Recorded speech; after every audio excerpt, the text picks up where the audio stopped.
प्यारे विद्यार्थियों, अज असीं लिपि अते अखर बोध बारे जानकारी लवांगे। किसी भी भाषा दीआं धुनियां नूं लिखण लई कुछ चिन्ह वरते जांदे ने। इन्हां चिन्हां नूं मिला के लिपि बनदी है।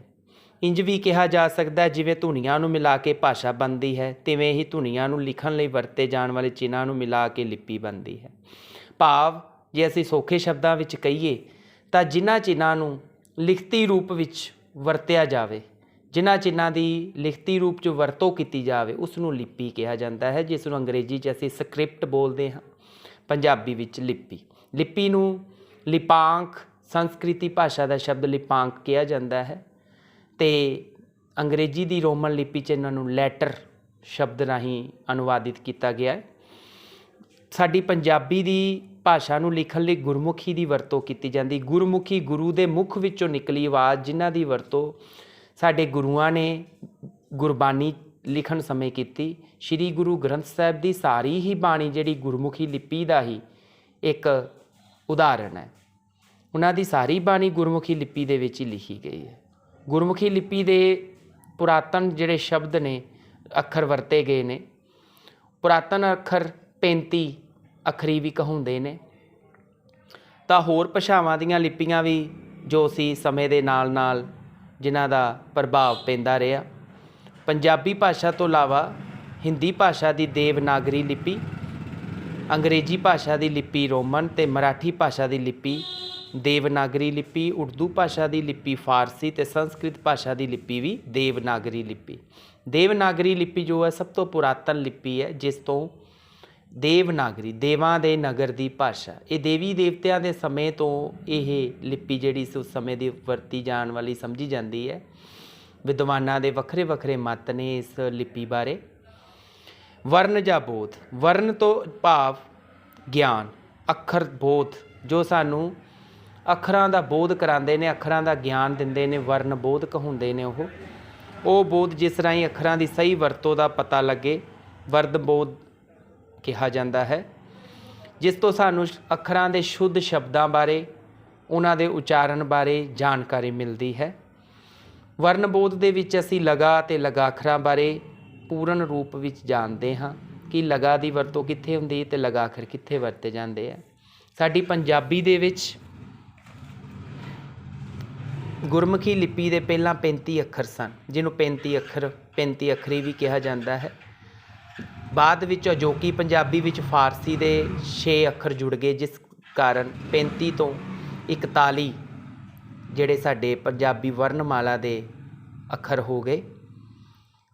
जिस तो बाद पहले इसनूं 7 लाइनां दे विच 5-5 अखर 7 लाइनां दे विच 7 ਤੋਂ 5 35 दे नाल अनुवादित किया जाता सी।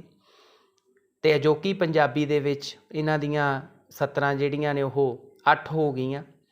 8वीं सतर दे विच 6 अखर जिहड़े है वो अंकित किए गए। इस तरह ये वर्णमाला की जिहड़ी निशानी वो निश्चित तौर पर तुहाडे सामने है। वर्णमाला दे विच नासकी धुनियां जो पंजाबी दे विच वरतियां जांदियां ने, जिन्हां दी आवाज़ नक राहीं उचारण की जाती है। उस तरह वर्णमाला दे विच रखी गई पंजाबी भाषा दे विच धुनियां जो शुरू विच नहीं आउंदियां, नाणा, नईयां, लल्ले पैर बिंदी, इन्हां शब्दां दी इन्हां अखरां दी वरतों शुरुआत विच नहीं की जाती।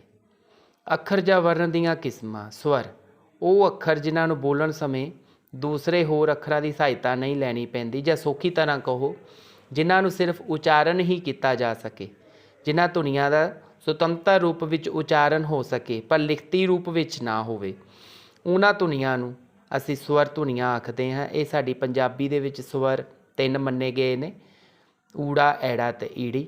ਇਹਨਾਂ ਨੂੰ ਅੱਗੋਂ ਭਾਗਾਂ ਵਿੱਚ ਵੰਡਿਆ ਗਿਆ। ਊੜੇ ਦੇ 3 ਸਵਰ, ਐੜੇ ਦੇ 4 ਤੇ ਈੜੀ ਦੇ 3।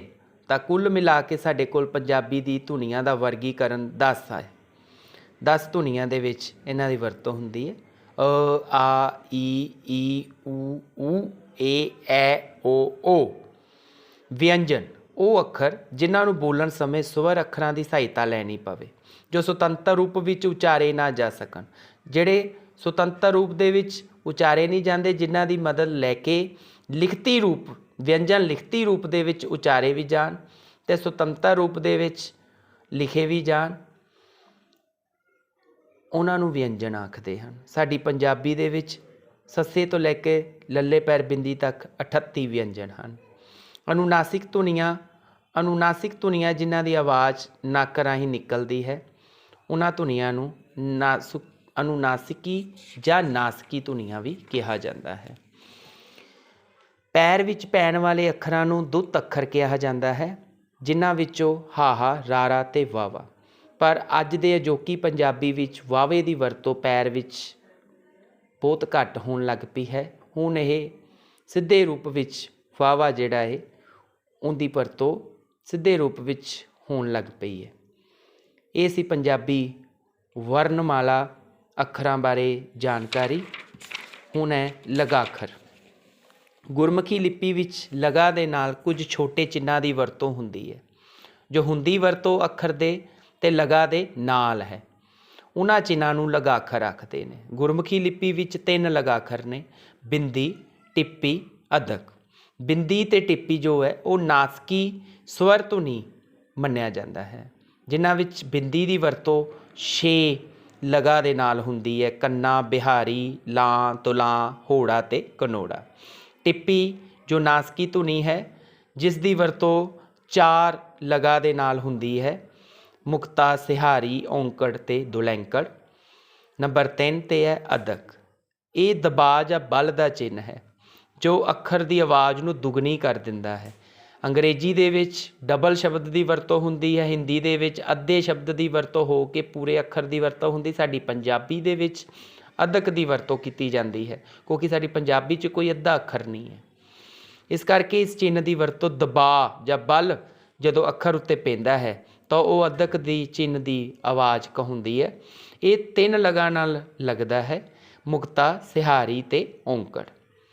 ਇਸ ਤਰ੍ਹਾਂ ਨਾਲ ਪਿਆਰੇ ਵਿਦਿਆਰਥੀਓ, ਲਗਾਖਰ ਦੀ ਡਿਕਟੇਸ਼ਨ ਜਿੰਨੀ ਹੋ ਸਕੇ ਆਪਣੀ ਕਾਪੀ ਉੱਤੇ ਲਿਖ ਕੇ ਦੇਖੋ, ਤਾਂ ਕਿ ਤੁਹਾਨੂੰ ਲਗਾਖਰਾਂ ਦੀ ਕਦੀ ਵੀ ਕੋਈ ਗਲਤੀ ਨਾ ਰਹਿ ਜਾਵੇ ਲਗਾਖਰਾਂ ਦੀ ਪਛਾਣ ਵਿੱਚ, ਸ਼ਬਦਾਂ ਦੇ ਉਚਾਰਨ ਵਿੱਚ।